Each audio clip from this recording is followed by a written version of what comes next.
Welcome to the Heart of Naomi podcast. We're here today to talk about women in leadership. I'm Mama Joyce and I'm Charm.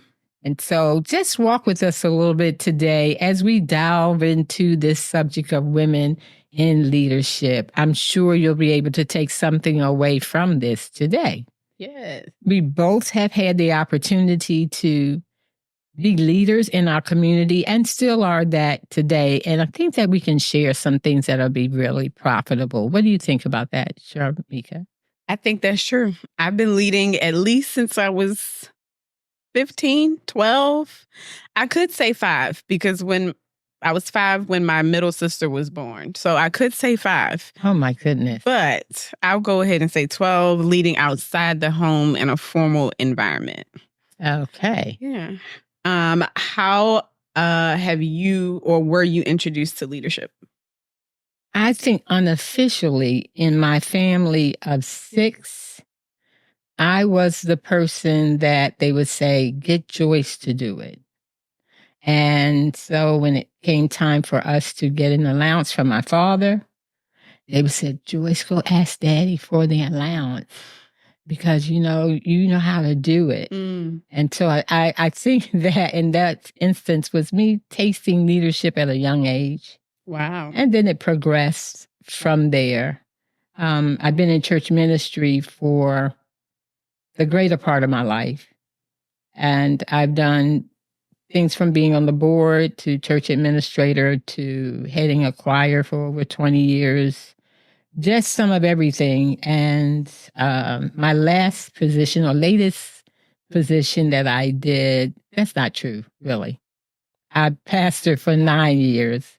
And now I am at the church as one of the overseers of the mixed church. I don't like to say that. Yeah. So, yeah. And I'm still doing that today. I also work in the area of mentoring women, something that I thoroughly enjoy. Yeah. So women in leadership in all types of roles at every season of your life, you'll find that that's what you're doing, leading someone, somewhere, somehow. Nice. Just to give context to what I guess my leadership roles have been, also church. I had the privilege of growing up in a very family-oriented small church. And so everybody gets the opportunity to lead until you prove otherwise.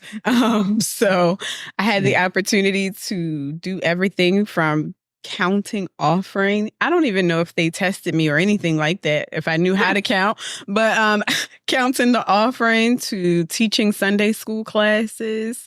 I don't know if y'all remember Sunday school, but teaching Sunday school classes to helping out in the youth department, tons of things. And then in my early 20s, I got my first job and started leading. I was a supervisor. That was a very interesting season because I was leading a team of people that were all older than me, significantly. Oh, wow. Yeah. Mm-hmm. So I took a risk. That could be interesting. Jumped out there. Uh-huh. And now on my job, I am a director. So I lead at my job. That's interesting. So some of the things that you've had to face as a woman in leadership. Oh, you're just going to come right on out with let's it. Just not beat around the bush. Let's get right in there. And we can cover a lot of ground today. Okay. But one of the things you've had to face as a woman in leadership. You can even give us a story if you like. I think one of the things that I've had to face as a woman in leadership is I'm thinking about when I was leading the team at my job and they were older than me. I think proving myself, and I don't think that is foreign to any leader at any level. Mm-hmm. But I remember having to prove that I could make good decisions. And I don't know that I have stories. So I worked in child welfare. Okay. So there was always decisions to be made. Actually, I remember the first day that I moved into my office as a supervisor. Before I could even get my boxes down, one of my staff members was coming in like, hey, I know you're moving in, but we have a situation and I need you to make a decision right now. And I think the things that I've had to face constantly in that role was making decisions on the spot, making quick decisions that were effective ones and ones that kept children and families safe. So it was a very high stress type of role. And I just faced those decisions over and over again. So from what you're saying is that women in leadership would have to be responsible for making quick decisions. Mm-hmm. And prayerfully, those are really good decisions that we are making. Yeah. The best that we can anyway. When I think about leadership, I think about even being a mother to 2 children in the home. And it meant I had to make decisions about everything, my life as well as their life. And there's a lot that we have to carry when we are making those kinds of decisions for a family, as you well know. Mm-hmm. Everything from what you're going to eat, what would they wear, they're growing out of their shoes. Right now we're talking about camp. What camp are you going to? All of those things matter. What school are you going to? Are they giving you what you need at the school? Knowing your child, making decisions about the type of learning, learning structure that your child would need. So there's a lot that goes with learning as a mom. I mean, leadership as a mom in the home. Sometimes we may not think that, but there is a lot of decisions that a mother has to make as well. With leadership, is there one way in which we lead?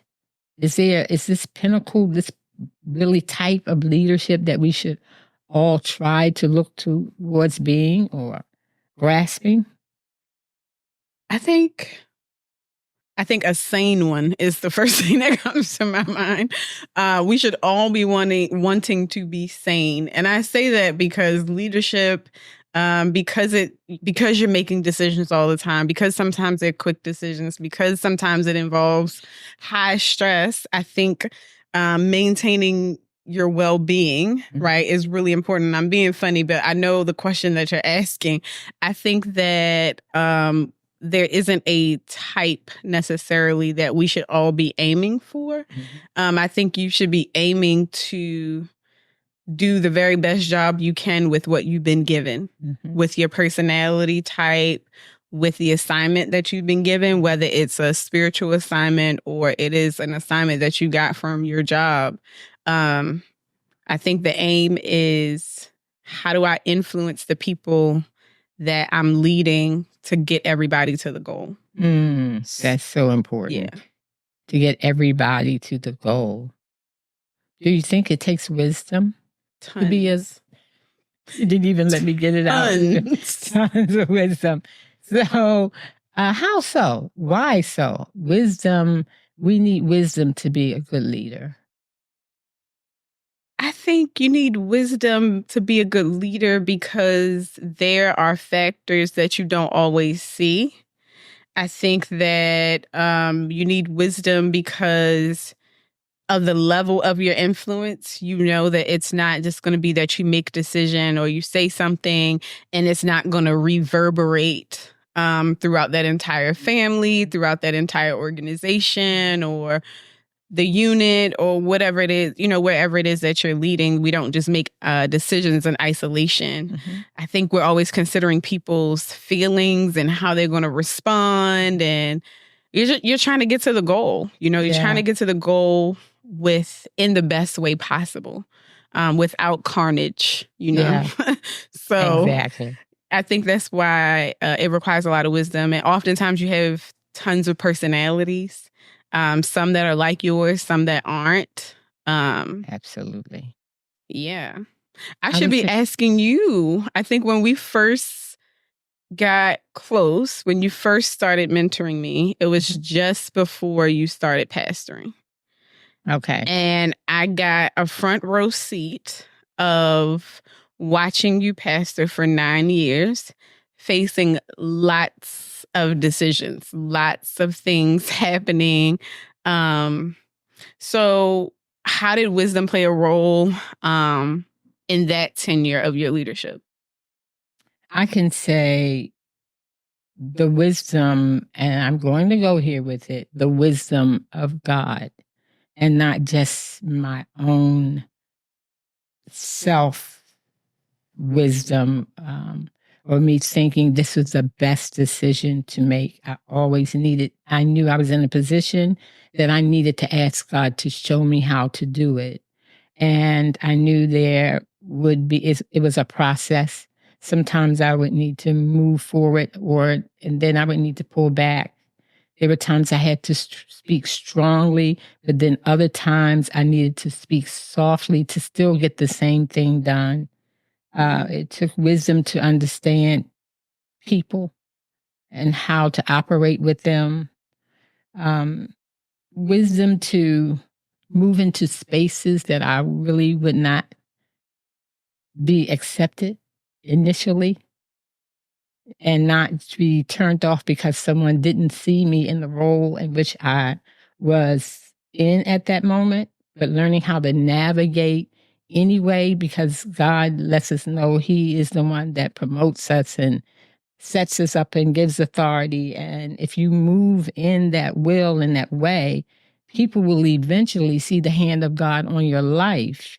And I remember in the scripture that when Joshua took over after Moses, and the Lord said that He elevated Joshua in the eyes of the people. And I never forgot that scripture.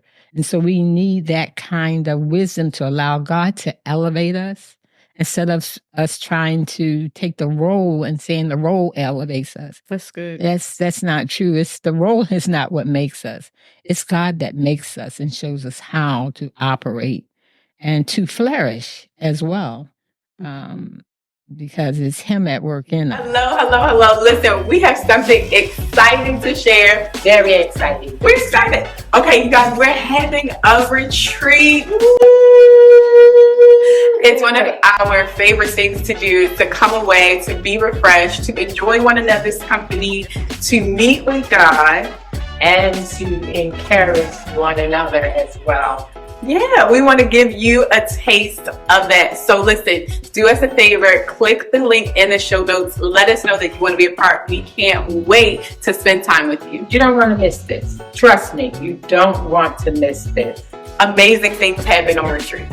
You talked about navigating different rooms, approaching different people in different kind of ways to get the same job done. Exactly. How did you develop that kind of flexibility as a leader? And the song that's in my head right now is I won't change my life. My life just. And I think sometimes we take that approach like, I'm not changing who I am. I am who I am, right? Yeah. But what I heard you say is I had to change. Maybe you didn't change who you were, but you had to change your approach to get the same job done. How do we develop that kind of flexibility? How did you develop that kind of flexibility? I think it was through humility. I had to come to God and tell Him, I don't know how to do this. And I remember Solomon coming to God saying that when he became king after his father died. He said, I need you. These people belong to you, and I need you to show me how. And so I knew I needed God to show me how, and to help me to build a confidence, even in myself. My confidence in Him was one thing, but then the confidence in myself, I had to rely on Him to show me how to become confident. He'd given me everything that I needed to operate and to do the job, but it doesn't mean that necessarily that I'm just going to be confident. I had to trust Him to show me and to build that confidence in me that I can do it. And with each step, I could see traction. And that made me more and more confident. Like, girl, you can do this. Okay, you can do this. So I see that's so important when we are mentoring and teaching and leading others, you have to not just you be confident of what they are doing, but you have to show them how to be confident in themselves of what they're doing and let them build upon that confidence so they can do even greater things and then pass that confidence on to others as well. So that's one of the ways I think. We could have this conversation forever because I got 9 years of a front row. So one of the things I saw too is that you were a woman in a male dominated space. Ministry is still very male dominated.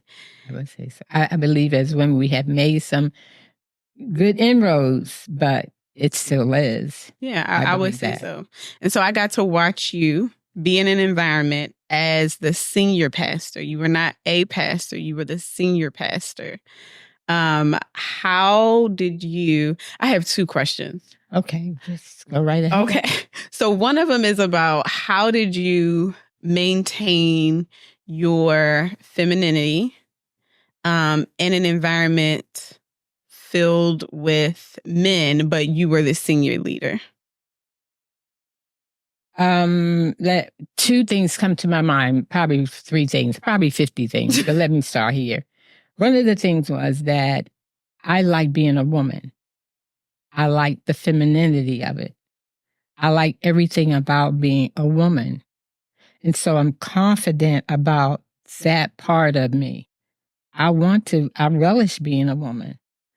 And also I knew that the Lord was on my side because I was doing the work that he called me to do, not a work that I had just put myself into doing or just thought I could do.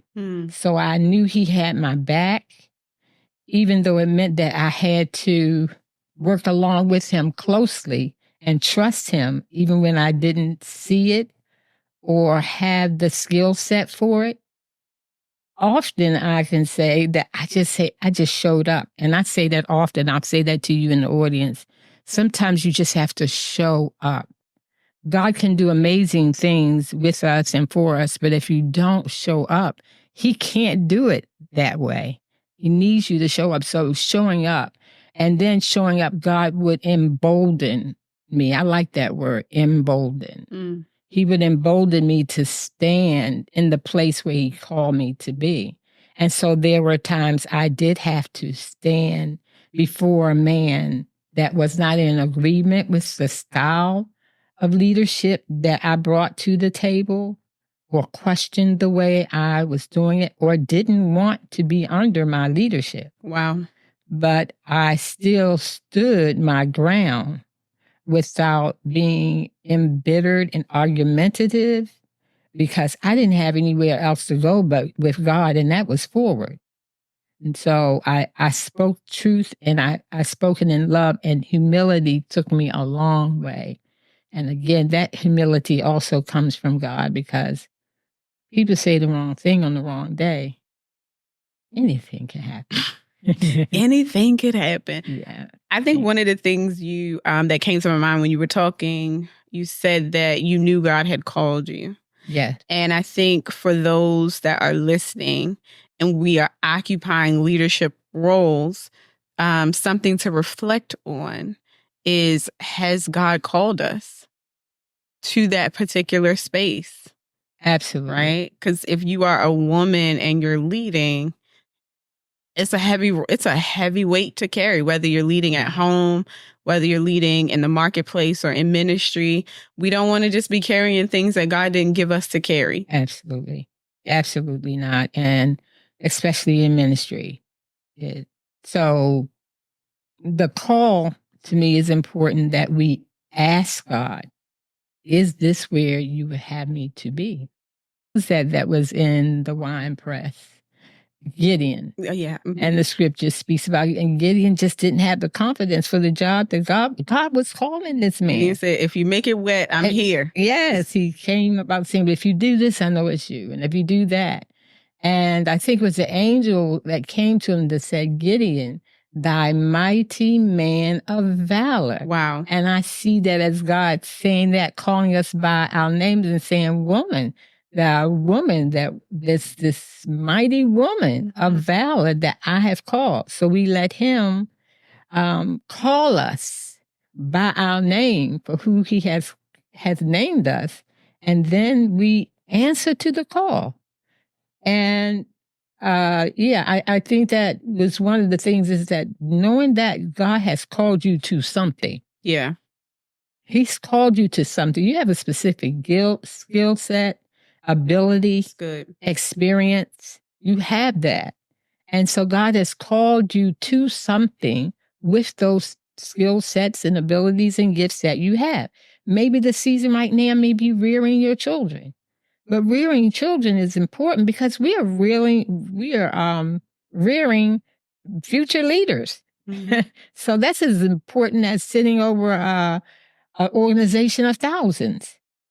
You have been called to something, and it is us asking in every season of our lives, what have you called me to? That's good. What should I be doing right now? I don't want to be doing anything that you haven't called me to do at this time. Mm-hmm. Sometimes things God has called us for, and it's just not the season for it.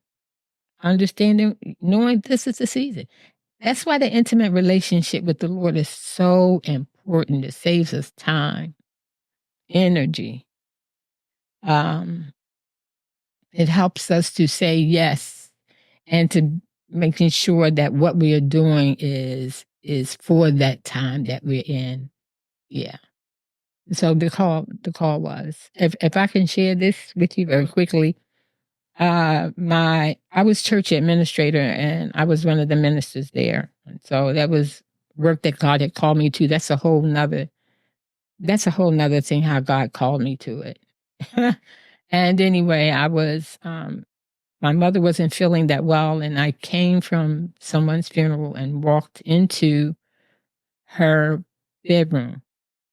And she said to me, Joyce, coming from seeing one of her parishioners. And I laughed at her. I said, Mom, please. I did not know that she would pass that night. And I did not know the next day that I was the charge minister at that church. And within 30 days, I would be the person sitting in as the pastor of that church temporarily. And within 4 months, I was the senior pastor of that church. But God knows. So that was really prophetic. That was saying, I don't even know if she really knew. Mm. But God knew. And the person, as I wrap this up, the person that I went to their funeral that day, it was a young lady that I had been doing a book club with. She was part of my book club. That woman wound up joining the church when I became the pastor. So the words that were spoken to me, Joyce, coming in from tending to one of her parishioners, was a word that came into being in the future.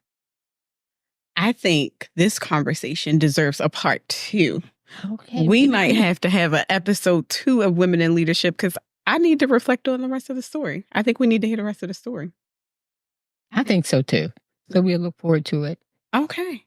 Well, this is the end of this episode. Thank you for joining us for this episode of Heart of Naomi podcast. Listen, it is from our heart to yours. As always, don't forget to subscribe to this channel and give us a 5-star review. 5 stars. 5. I was counting to 5 if you didn't see that. I was counting to 5. So listen, we'll see you next week for part 2 of Women in Leadership.